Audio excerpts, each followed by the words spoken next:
do some research, try and figure it out on your own, like really exercise that part of your brain to problem solve. And then you're going to be just a better version of yourself because you don't need anyone else to hold your hand anymore.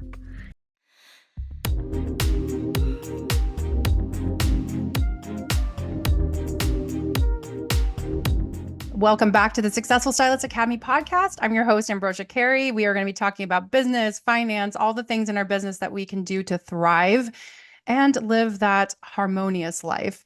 So I have Nick Mirabella with me for the second time around, and I'm probably sure not the last time around, but we're going to be talking about just the ways that we've been integrating different pillars within our business. And we are going to, basically hear from Nick what he's been doing leading up to today, and maybe even just some things that he's doing moving in the future. Hi, Nick. How are you doing? Doing good. Thanks for having me back. Yeah, I'm glad that you're here. About a few I'm months. watching you from afar, so it's been really great to see what you've been developing, but also what you've been contributing to the community. So, just hats off to you. No, thank you so much. Yeah, so end of quarter 2024. It was a fun year. Like Yep. I went deep with my coaching business. And it's funny because when you focus on one thing, you neglect other areas of your life and your business. And like my salons were feeling the pain. And Mm, it was like, you know what, where do I want to direct my attention to for the end of the quarter? And obviously, like I'm always on like this never ending cycle of continually trying to better myself in each different area. But unfortunately, you can't focus on all the areas. Got to focus yeah. on. And so end of year, my goal, my 10x goal for myself, which I want my whole team to create, is I want to hire 100 new staff members in my salons Whoa. in 90 days. In Today's 90 days. Yeah. And so it's like, who do I need to become and what needs to be true in my life in order to make that a reality? And it's like, all right, so I can't approach it like I want to hire five because it's simple. It doesn't really change who I am. It doesn't stress me. It doesn't put enough pressure on me to change my approach to achieve 100 new stylists. So it's like I'm coming at this in a completely different perspective. I need to change who I am as a leader, how I lead things, who my management team is, my whole process. And by doing so, by actually trying to get to the level that I need to be at to attract 100 new stylists, I dramatically kill who I am right now. And what kind Mm, and so what needs to be true about my hiring process is going to dramatically change. So I'm literally going to crush the recruiting aspect of my business. And it's going to be a lot of marketing, a lot of ads, and a good amount of ad spend. But let's say you spend $100 a day or $1,000 a day. yeah. You bring in 100 new staff members at the end of that 90 days, the Hmm. $1,000 a day in ad spend that I have spent for the previous 90 days, I'll recoup tenfold literally in the next 90 days. So I made a decision. I actually got myself into another coaching program, which this was my challenge. I had to really ask myself, what's going to be my 10x goal? And Yeah. it came from a book by Ben Hardy. 10x is easier than 2x, I believe is the name of the book. It's something like that. Yeah. But you can look him up, Benjamin Hardy. Okay. And he wrote Who Not How, Your Future Self. And I'm really big in like 10x vision and 10x goals because like I said before, who I need to be with that 10x goal coming to fruition is not who I would have been if it was just 2x. Hmm. So I had to think 100 new clients in my coaching program, like what would have the biggest impact in my life overall? Now, if I accomplish this goal, let's say I hit 90, right? I'm aiming for 100. I will have the blueprint and the framework that I can package up and give to every one of my clients in my coaching program of how I did this. And everyone who's part of my program is going to get the overflow. So I don't have enough salons to attract 100, right? But Right. I'm affiliated with all the salons in my community, like my coaching community, I'll give 5 here, 10 here, 3 there, 2 there. And just by default, like I will raise my whole entire community, like leaps and bounds. So That's smart. that's my end of year goal. And so now my team, like I hit them up with because I did a whole program, a couple different pieces of curriculum in my community about your 10x vision, your future self, and really what needs to be true. And so they're giving me their goals now, and they're still pretty vague. I'm like literally go nuts with it. And one of Hmm. my girls, Deneen, I don't know if she's watching right now. She's like 40,000 a month. You told me to 10x it. I was like, holy shit! Like I have to now help her get to 40K a month. Uh, But what vehicle do we take? Because she's a hairstylist. Can't she right. 40,000 a month? And I want profit, right? I want 40,000 in her bank account a month. I don't want Hmm. just 40,000 in service sales. So what needs to be true about the vehicle she's taking to get the 40,000 a month. Is it possible to do it behind the chair? Yeah, it's possible. Like you could do 10K a week. That's Hmm. possible. Like how difficult is it or how easy is it in the vehicle she's currently in? And so Right. for me, it's like maybe there's some kind of mentorship coaching business. Like, is there something else she could do? Affiliate marketing. Hmm. She's super funny. Like Denise has a great personality. And so maybe I have to bring her on my podcast and get her comfortable and she can create some kind of content to sell this product or this shampoo. And if that goes viral through a TikTok like a piece of content and it's hooked up to my TikTok shop or my Instagram shop, she could potentially make that money right there. Right. I know exactly.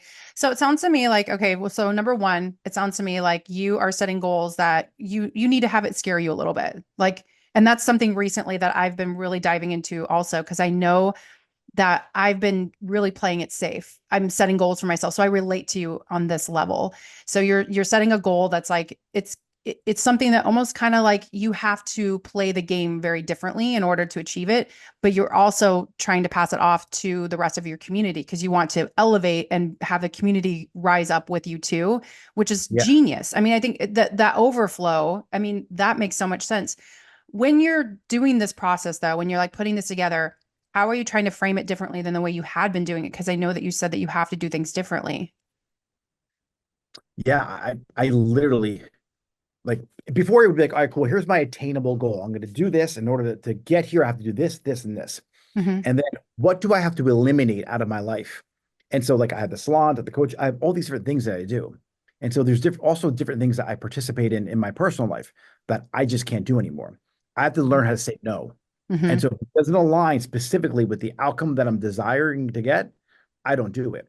And so I have to ask myself before I do an activity, if does me doing this activity directly impact my ability or inability to get to this goal?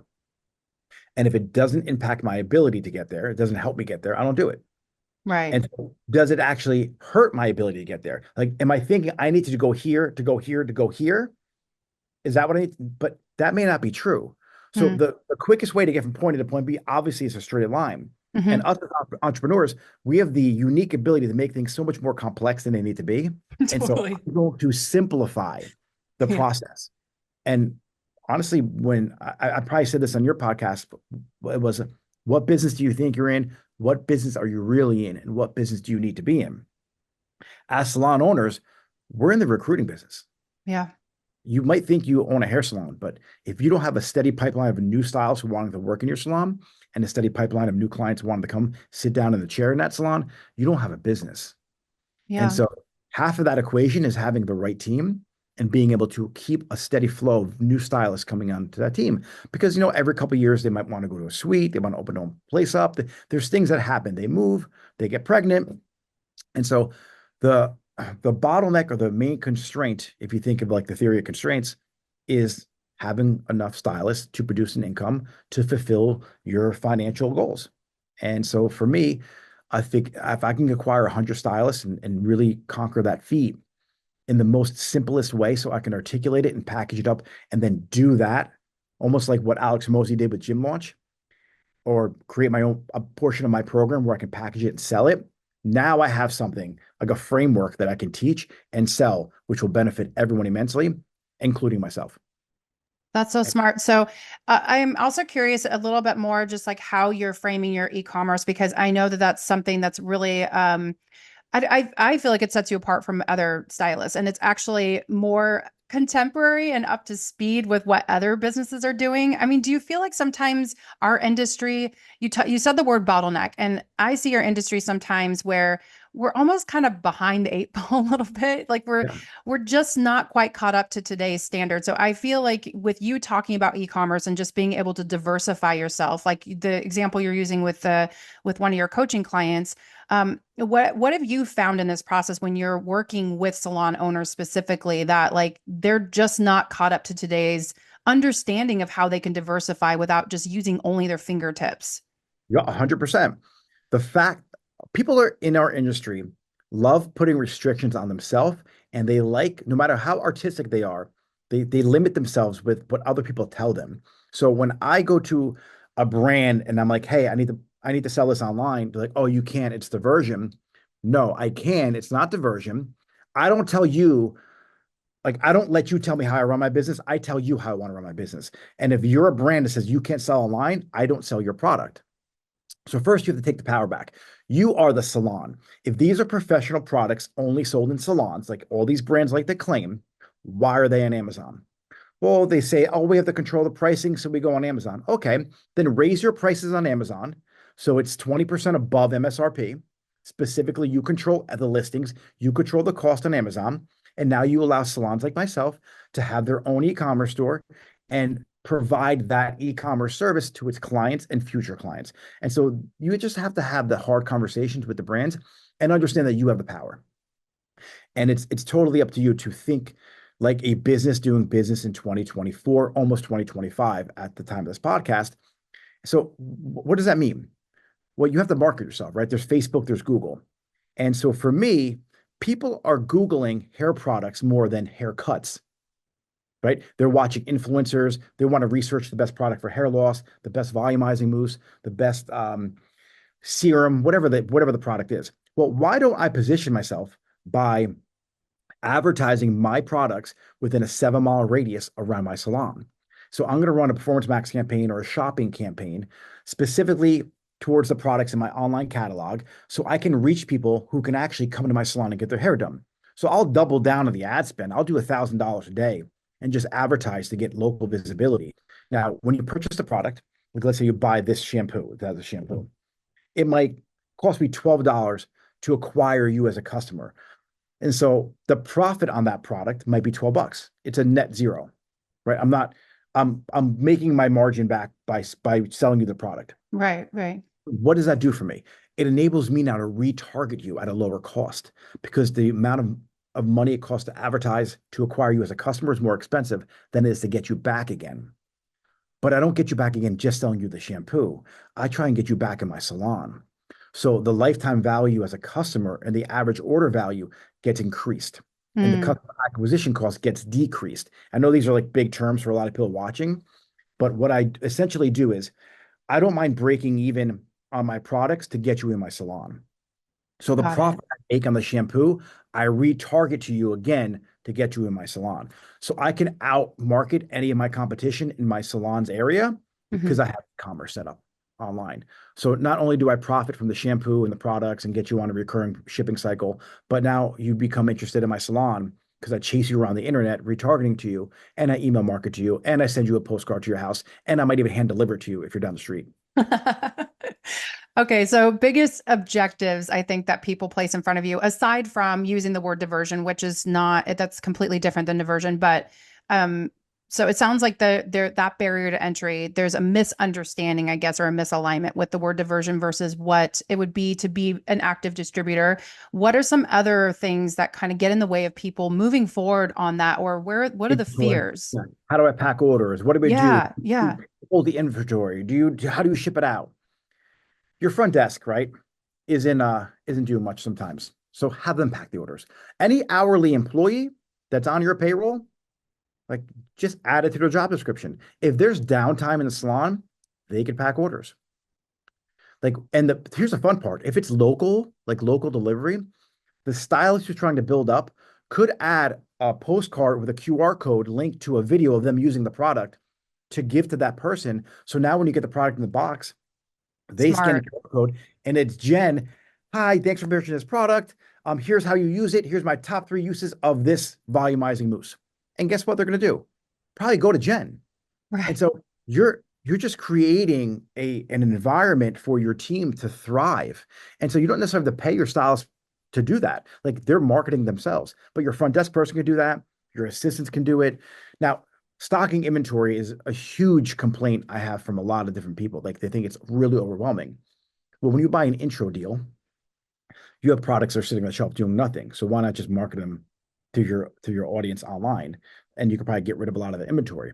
But the beauty of it is, if you have a good distributor and you're near a Cosmo or a Salon Centric, all you need to do is when the purchase order comes in, you just go order the product or you buy it. You don't need to have it in stock. And so I built up my whole inventory by doing it that way. I'm also working on something for anyone specifically in my network who I help build a Shopify store for. I'm creating software that links to my distributor's feeds. So whatever distributor you use, with the exception of Salon Centric and Public Cosmo, but any small family-owned distributor, I'm going to create a feed that links to their inventory that plugs right into your Shopify store. So there's never a delay in shipping or products because you're going to have access to your distributor's feed real time. And so I'm creating this massive network to compete with the L'Oreals of the world and the Cosmos of the world. Mm. And so I'm Hmm. going to give the salons a chance to compete, the distributors a chance to compete, and I'm going to connect all the dots for everyone in the industry. So you did mention something that I hear a lot from small business owners, especially like suite environments or even just boutique salons with the whole stocking portion. Yeah. What has been the best way that they have found around that if they don't have the space to stock? What I just said, like Okay. move the products when they buy. Like ask Okay, them got how it. to ship the product and you ship it out. That's the only way to really do it, unless you use a portion of your house to do it.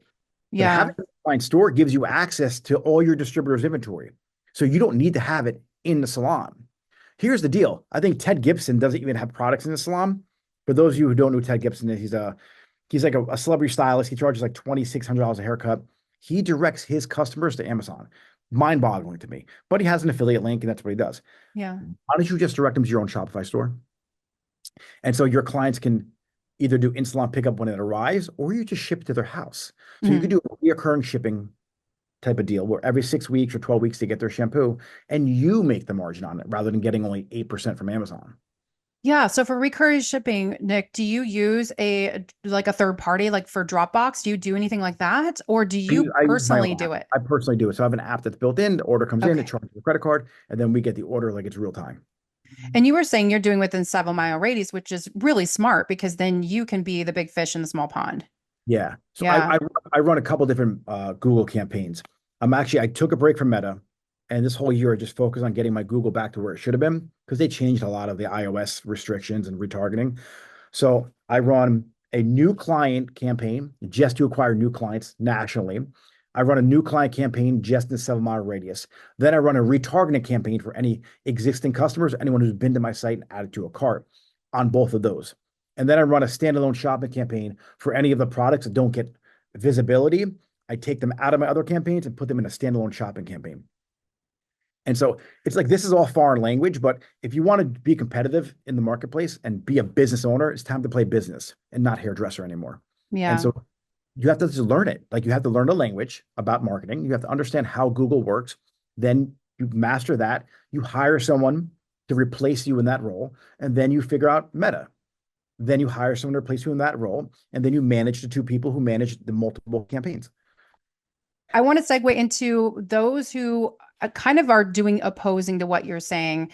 And Nick, you're better about this than I am. Like I always try to play it safe and I'm like in the neutral zone and I aspire to be like you who you have a strong opinion, you have a voice, you are fine with people not liking you. As a matter of fact, you welcome people to not like you because then it gets you more into the people who do like you. Like you're very smart that way, super savvy with business. And for me, I'm always like, let's just tiptoe around this. We'll just stay in the neutral zone. We'll play it safe, which is it's not smart for business to play it safe. And I can echo that to any of you guys who are listening to this and feeling like, that's not really for me. That's not really for me. But it's like finding out what really is for you is what lets you leverage your business and lets you grow outside of your business and actually lets you move into other portions of your business. You know, have no longer have a glass ceiling. So I want to ask you, Nick, Yeah. for the coaches that are out there that are giving advice to not stock anything in your space, to not pre-book your clients, all the things that are kind of disrupting, some of the conventional parts of running a sustainable business. What do you have to say? What do you have to Yeah. say for that? Well, the question, yeah, for any of those coaches out there who give that information, how well did it work for you?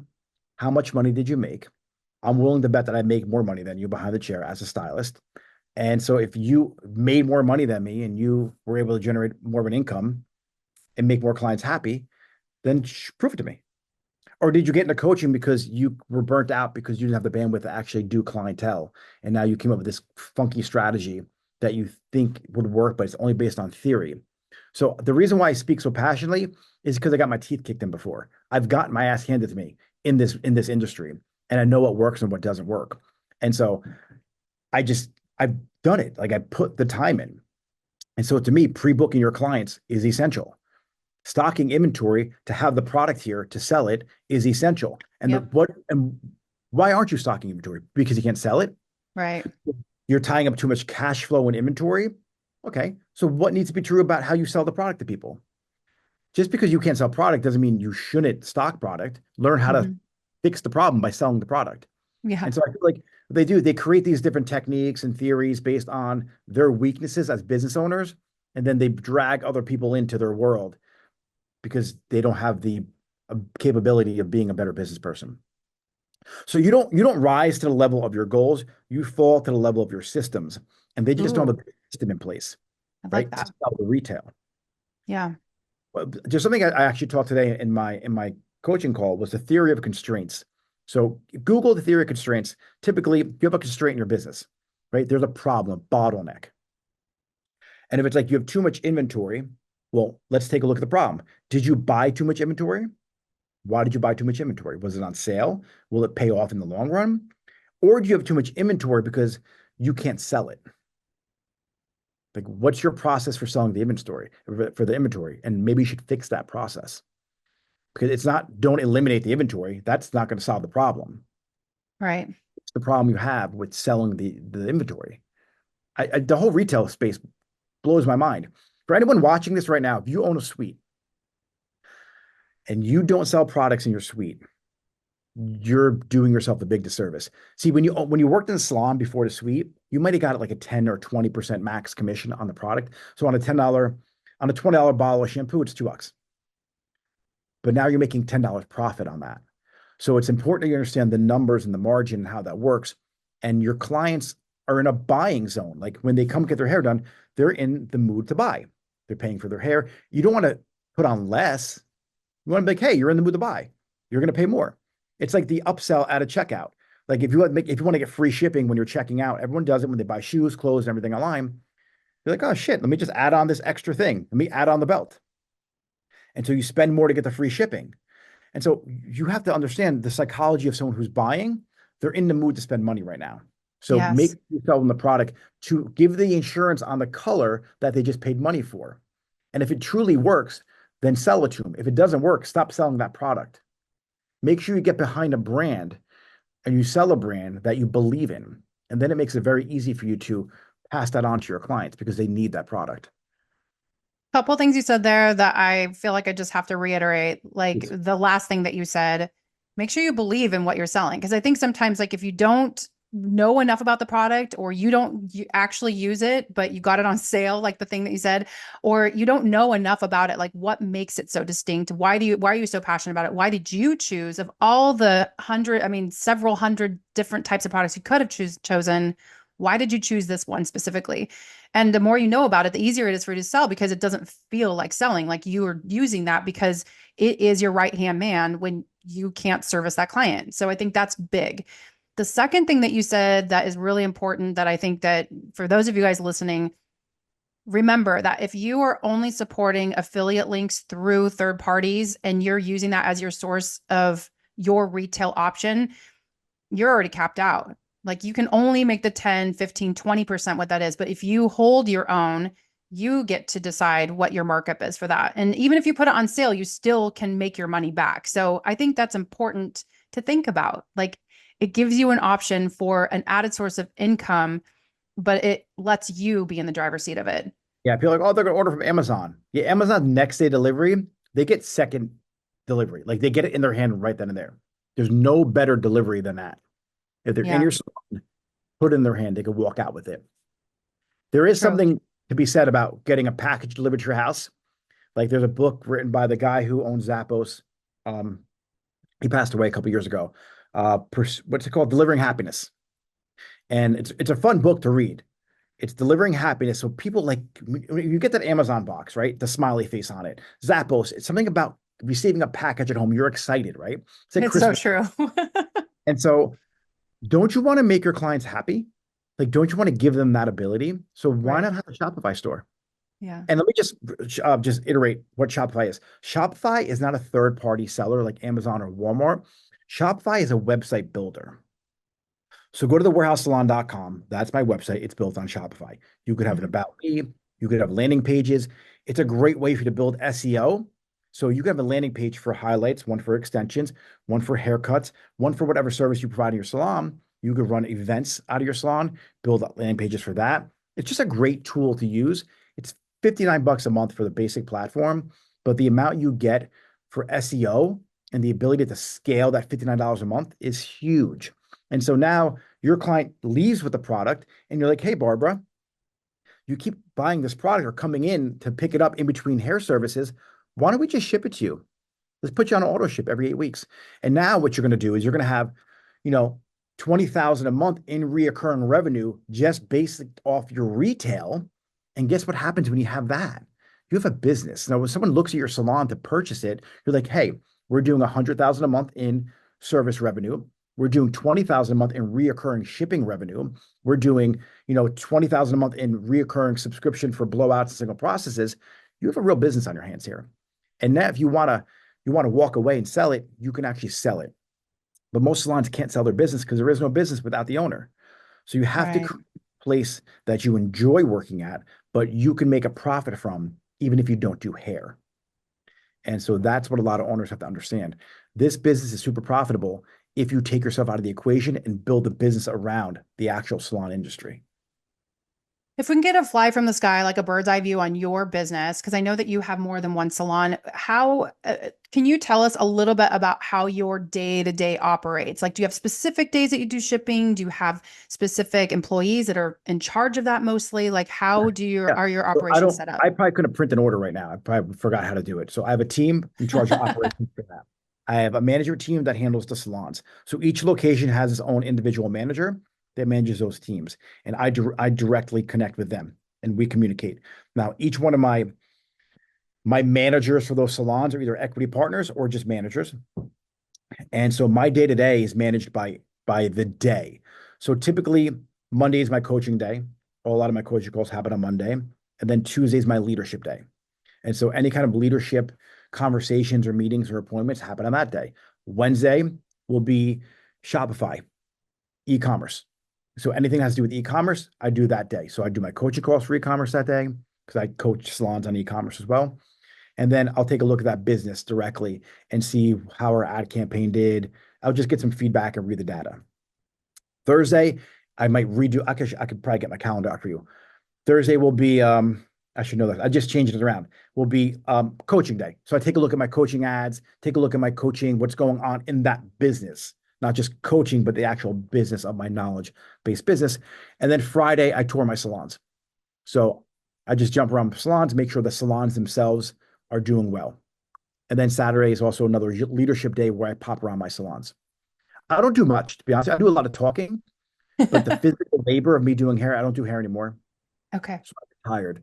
And I don't like I don't spend time doing a $10 an hour task where I could hire someone to do that for me and use my creativity, my entrepreneur mindset to build the business and move it forward. But it took me a while to get there. So, for those who are actually listening that aspire to be like you someday, and I guess speaking more or less to the salon owner that is stuck behind the chair 5, 6 days a week, just grinding away and not knowing how to dig out those little pockets of time that they can actually dedicate to this, what would you say to that Yeah, person? great question. Saying no to your client behind the chair is saying yes to your team. So you have two sets of clients. You have your staff, and then you have your clients who do their hair, if you still do hair as a salon owner. So you have to learn how to say no to your clients, and you're not saying no to the money. It's really difficult to do. Have a day dedicated just to your team, leadership, so you can actually pour into them. You build the team, and the team builds the business, and then have a day dedicated just to admin. See, when I say control or managing your energy, it's too hard to manage your time throughout a day if you're doing multiple tasks. Like you start in the morning, let's say you're going to do a few clients, and at 12, you do your one-on-ones. But guess what happens? Your client ran late, the foils took too long, they didn't process fast enough. So you're backed up at that. Your toner didn't take, you got to retone somebody, and now it's 2 o'clock and you missed your 1 o'clock meeting. And so you have to manage your energy, and the energy needs to be dedicated just towards management that day, just towards leadership this day. And if you're a hairdresser or a stylist behind the hair, just do hair that day. Don't try and do one-on-one meetings in between clients. You're not going to really have the flow you need. So manage that flow, manage that energy. That's super important. Next thing is understand how to lead a team and how to replace yourself. So take a look at something called the replacement ladder. Dan Martell coaches on this too. He's a great person to check out. But take away your admin task. So basically, are you booking appointments still? Replace that. Hire someone from either Upwork or a front desk person, or have an assistant do both for you. Have them manage your inbox, which is managing your emails, your text messages, and your phone. If you're in a suite and you do all the things, bring on an assistant to handle that for you. The last thing you want to do when you're done with work is wash the bowls, go home, and now address 50 emails and texts and DMs. It's exhausting. Just have someone do it True. while you're working. So true. Yeah. It's just Great yeah, advice. replacement ladder, replace, and then the next thing is if you're doing payroll, replace that. Replace all the things that don't excite you anymore and just do the things that excite you. That's it. And just even speaking to the time value that you're going to be putting in for income, if Yeah. you said it yourself, like if you can replace yourself with that $10 task, Yeah. make sure that you're passing those things off to somebody that can do that for you so that And you can continue to grow up in your business. so if you love doing hair and you hate running the business, well, then you keep doing hair and you pay someone to run the business for you. You still Yes. have to communicate with them. But if you just have a passion for doing hair, but you hate working on all the salons because you have a particular vision, then build a team around you. Very simple. And don't hire someone and you do their job for them. If you're paying someone to do the marketing for you, pay them to do the marketing for you. And if they're That's a good asking one. you for advice, then they're not the right person. Yes. Hire your sister-in-law or your niece to do the marketing, and you're spending more time trying to teach them how to do it. That's not helping you out. Yep. It's tell them to go figure it out. Yeah. So it's like I teach called the 1-3-1 rule. I'll just give you guys that. So what's the one problem, like the real problem? Because people will come to you with like 15 different ideas. Like, hey, this could be an issue, that could be an issue, this could be an issue. No, no, no. What's the one thing that if we solve, we'll fix 80% of this issue? Cool. What are three possible solutions to solve that one problem? And out of those three, which is the best option to take right now or to do? Cool. Go do that. And then once you teach them how to think for themselves, then you're done. They go figure it out themselves. That's a great way to work around an overwhelm because I think that's probably one of the biggest things that gets in people's way is that they say, I just get overwhelmed. I don't know where to start, and then it's easy to avoid that task, or they lean too much into perfectionism, and perfectionism ends up being a barrier for them to be able to move through that. So, for those who are not good about time blocking, who are not good about finding time to do those things, or even just like the mental capacity, you were speaking to that a second ago, where I think some people don't see the potential in themselves or they're scared to give up the money because they think that they're going to go backwards. Like that's the biggest fear. Yeah. What do you say to those people that have that mental barrier, I suppose? Hey, what's your goal? Right? And what needs to be true in your life in order to make that a reality? Like, what's the negative belief around being, excuse me, that type of owner? And what's the limited belief around yourself? Like, like if you're like, oh, if I stop doing hair, then I won't make as much money. Okay, well, what needs to be true about your business in order for you to stop doing hair? And can you make that happen if you're still doing hair behind the chair? Probably not because you don't have enough bandwidth to do it. So maybe what needs to be true is, okay, I need to have 3 months or 6 months of income saved to be my cushion. So let me go save 10 grand or 12 grand that stays in an account. So if I can't replace my income right away by hiring two or three more people or passing my clients off, I know I'm secure. So in the back of your mind, that's something that needs to be true. Go make that happen. Now you can step away from behind the chair because you got your bills paid. Then you focus on the next part you have to focus on. So it's just a matter of asking yourself, exactly who are you and what is it that you want? If you're completely happy and content doing hair 5 days a week, 4 days a week, 3 days a week, then you're cool. Yeah. But if you have big goals and you want $1 million a year and you want to really create legacy for your family, well, the person you are right now is way different than the person you need to be who has that reality. So who is that person? What's their self-talk? Who do they hang out with? What are the actions they take? What's their day-to-day activities look like? So are you now restricting yourself from having $1 million salon because you want to make 100 grand a year behind the chair? Does that make any sense? Yeah. No. Get Right. the It's skills true. you need to have $1 million salon. Yeah. And I think, I mean, you said it yourself. I think just being in the place where you are today if you have a goal to be somewhere else, that means that you have to be someone else. And Yeah. to do that, you have to actually do things differently. And so Totally. it means that everything that you know that you've created that exists today, you have to basically unpack it and rebuild. And that Yeah. means that you have to be willing to be vulnerable, that you have to be willing to know not know the unknown and to lean on people that can help you with that. I feel like that kind of circles us right back actually to the question about mentorship. And you were saying something along the lines of show me your receipts. So if somebody is making a claim that this is the way that you should do something, and I do have a strong opinion about the shoulds and shouldn'ts, Yeah. but if somebody were to seek mentorship or seek counsel or have a coaching, what would you say to them? Like, look for this, ask for this before you push that purchase button. Do they have the life? Do you have the life that you want? I honestly, I'm big into discipline and physical.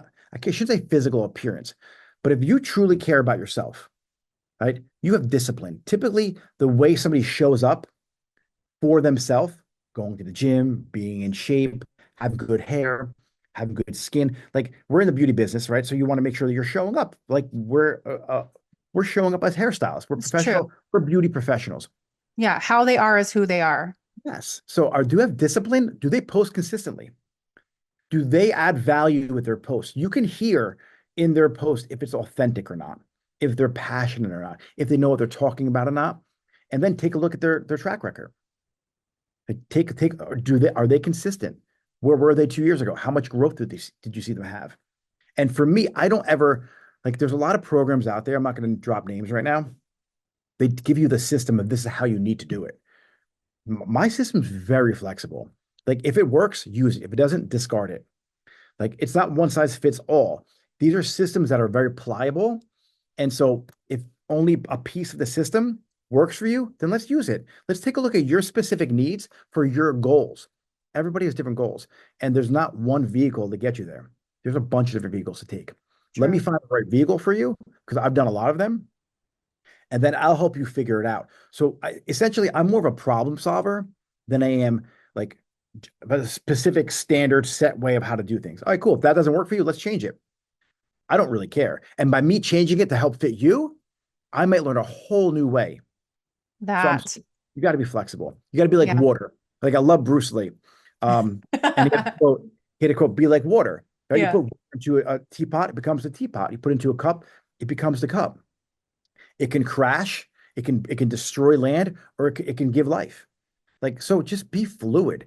And Yeah. plus, it's not that serious.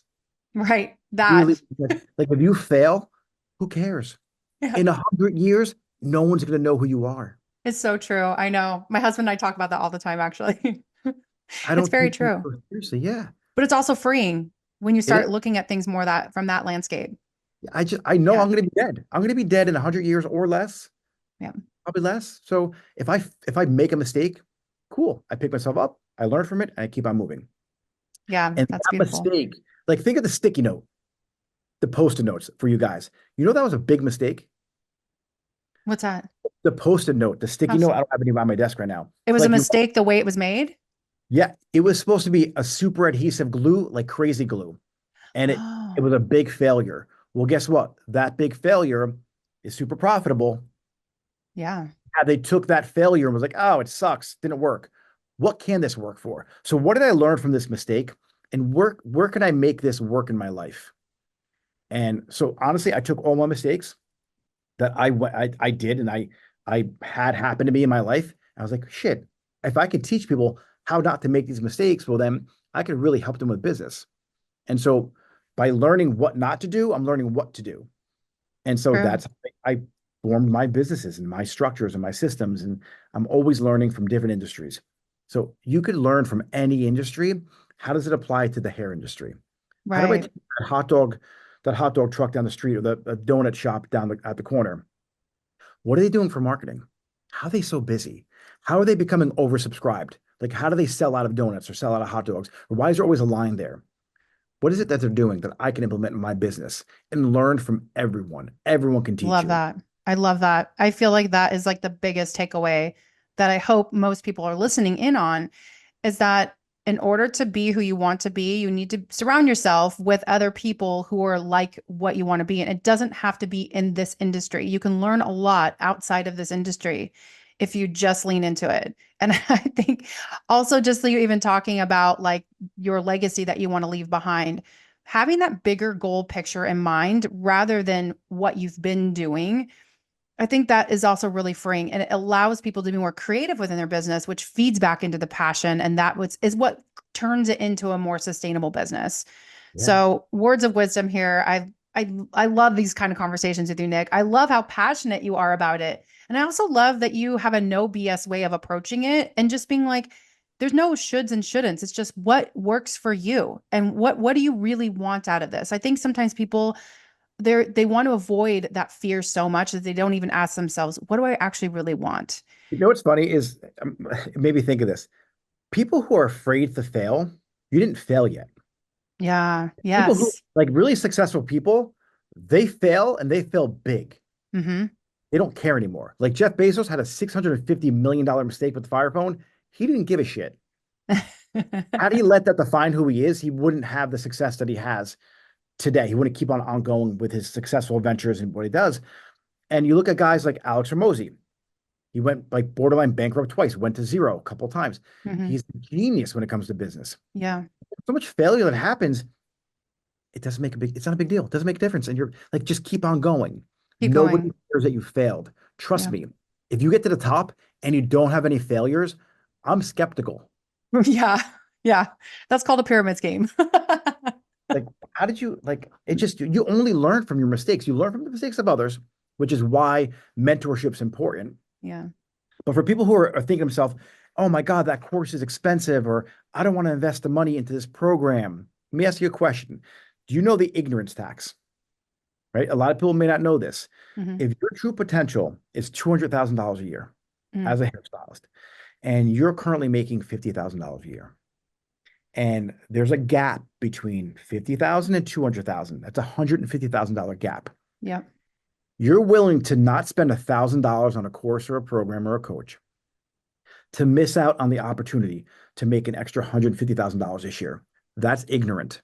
That's called Yeah. the ignorant tax. And for every year that you decide not to take the program or learn the skills, guess what? This year it's 150, next year is 300, the year after that is 450, and that keeps on compounding. So ask yourself, what's your true potential? What are you making now? The difference between what you're making now and what you could be making, that's how much that course is costing you by not investing the $1,000 or $500 or whatever the cost is for that program. So true. It makes me think of that old saying that my dad says, stepping over a dollar to pick up a dime. It's Yep. like, what are you leaving on the table? What is it that you're giving up in order just to do the thing that you can only see now? Like you have to allow the possibility of what you can't yet see so Yeah. that you can actually realize that next stage. So good. You know, it's funny too, because like even you using your example, it made me think of like a couple of like, if we relate it to our industry specifically, I think of a couple of people that made some massive mistakes that turned into a major viral, trendy hairstyle. The stylist who did one of the artists from Salt and Pepper, they did, remember Salt and Pepper? Yeah, I remember. Yeah. Yeah. Basically, they did a relaxer and half the hair melted off. So she had this major asymmetrical cut and it became sensationalized. Like everyone was asking for that cut, but it was really like half the See. hair Do melted. you remember Calissa Flockhart? I think it was her back in the day. She had the short bangs back in the 90s. Oh, yes. It was like them really choppy short bangs. I Yeah, yeah, think yeah. The baby bangs. yes, Yeah. it was brutal. And it came and went right away. Yeah. But I think that was a mistake too. And it picked up steam. Yeah, totally. Same with Victoria Beckham. You know, unfortunately, the lightning just ended up melting off the front. Oh, They really? popped in some little minis, little extensions, and then that A line, that asymmetrical haircut, just like it just blew up. Everyone Oh, wanted that cut, but it was like the front pieces were all extensions. It was the rest was melted. So, anyway, that just attributes to what you were just saying. Failure can lead to massive success, but you have to try pushing the envelope. You know, take some risk in your business because what do you have to lose? yep. Ask yourself questions. What is this trying to teach me? What can I learn from this? How can I make this not a failure?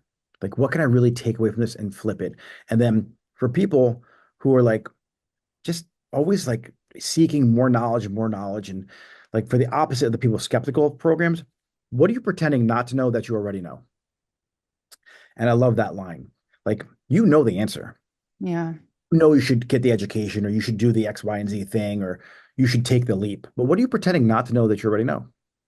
Ask yourself that question because you pretty much know everything that you need to know, or at least how to get that information. Like when I talked, did you Google it yet? No. Did you go to ChatGPT? No. Well, then why are you asking me the question? Do some research, try and figure it out on your own, like really exercise that part of your brain to problem solve. And then you're going to be just a better version of yourself because you don't need anyone else to hold your hand anymore. And I think that's what my strength was. Like I always have childlike curiosity to always just figure it out on my own. Like, That's don't look at the good. instructions, look at the pieces of the puzzle or the thing I'm putting together. How does this go together? And then it's like, all right, if I need to go fast, I get the instructions, right? If I Hmm. want to really learn how to problem solve and see how the thing works, I put it together without the instructions. I love that. I love that. Childlike curiosity too. That's curiosity is a big word for me this year. I want to always remain curious. And the minute that you think you know how something works is the minute that you start stunting your growth Yeah. because you've done it already. Now it's time to try something else out. So I love that word, just like focusing on that childlike curiosity. Nick, I can't thank you enough for being on here again. And I Oh, feel thanks like for we having could me. probably continue to have this conversation going, Yeah. but I would love to pass on. I'm probably just going to be linking your website down below, but if there's anything else, if you want to let people know where to find out more and how they can work with you. Yeah. At Nick Mirabella, NickMirabella.com. And then on Instagram at Nick Mirabella. Whatever question you may have, as ridiculous as it may seem at this time, I promise you, if you ask a question, there's going to be a line of people behind you that have the exact same question. So don't be afraid. Ask the question. We'll answer it in a live on Instagram at some point. Yeah. And Nick, thank you so much. I want to continue to encourage you guys to dream big, set goals, take actions. Let's do this. And we will see you guys next week. Thank you for having me.